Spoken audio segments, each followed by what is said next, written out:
What is it about Thanksgiving that allows it to be both relaxing and stressful all at the same time? As an example, we get to enjoy this really delicious Thanksgiving meal full of turkey and stuffing and green bean casserole and mashed potatoes, and for the really weird people out there, cranberry sauce. Just fill in the blank on whatever your favorite Thanksgiving item is, and that should be relaxing, but before the relaxation comes the really stressful part of preparing all of that food. Maybe your kids get a few days off of school, maybe you get a few days off of work to celebrate with family, and that should be relaxing because we're not carting our kids around and we're not worried about homework or work projects. But as you and I well know, when we get out of our routine, sometimes things get stressful. And we start to map out our Black Friday shopping, and suddenly our stress level goes up a notch. Or what about our family? We get together with people that perhaps we don't get to associate with very often, family and friends from out of town. And while that should be a relaxing time, sometimes it's those very family members that can create the most tension in our relationships. Our families are probably the greatest example of the double-edged sword that Thanksgiving can serve up. You've been there before, right? You're sitting around the family room after the meal, or you're sitting at the table enjoying this big delicious meal, and suddenly some super crazy relative makes a really passive aggressive comment about your career or about your kids, and you just want to lose it, right? Conflict is all around us. We probably experience some form of conflict with someone just about every day.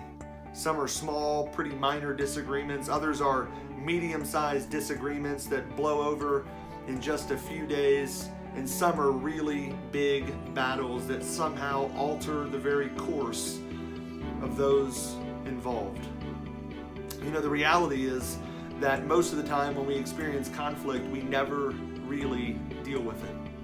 Sometimes we sweep it under the rug and just try to forget about it, and other times we may say that we're sorry, but we're not really sure why we're sorry. We just don't want anyone to be mad at us anymore. But the majority of the time, our tainted relationships are never really dealt with.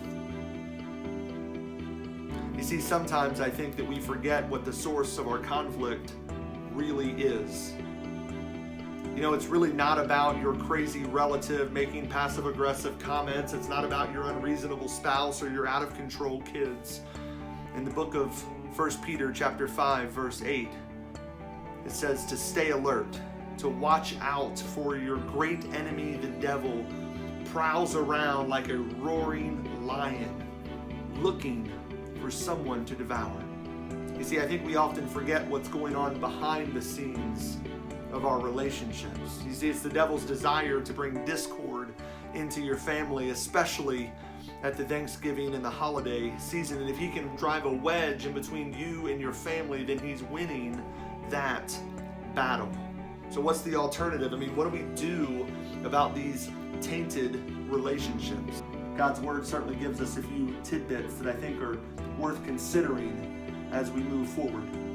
The first is to understand the power of the tongue. James chapter 3 tells us that our little tongue has the power to ignite a raging fire. We can't control what our crazy relatives say, but through the power of Christ, we can control our tongues. We can control what it is that we say. Ephesians warns us to never allow anger to get control of us. That can be really difficult in the face of repeated unreasonable interactions with crazy friends and family. But nevertheless, as Christ's followers, you and I are called to never let anger dominate our lives. We're called to be quick to listen, slow to speak, and slow to get angry. And I hesitate to even make this blanket statement, but I wonder how many of our crazy relatives might just need to feel like they're being heard and that they're valued. We're also called to forgive as freely as we have been forgiven. The unfortunate part of family relationships is that sometimes feelings are hurt, and sometimes words are spoken that we wish would have never been spoken in the first place. But as you and I, as ones who have been forgiven, we are called first and foremost to forgive those who wrong us. It's tough, but it's not impossible.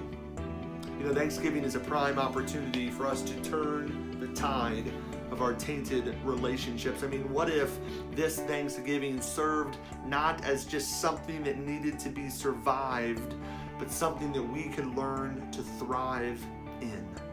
I mean, what if this Thanksgiving season that your relationships turn a corner? The good news is that they can if we allow the truth of God's word to be applied to our tainted relationships. Be encouraged. Keep moving forward.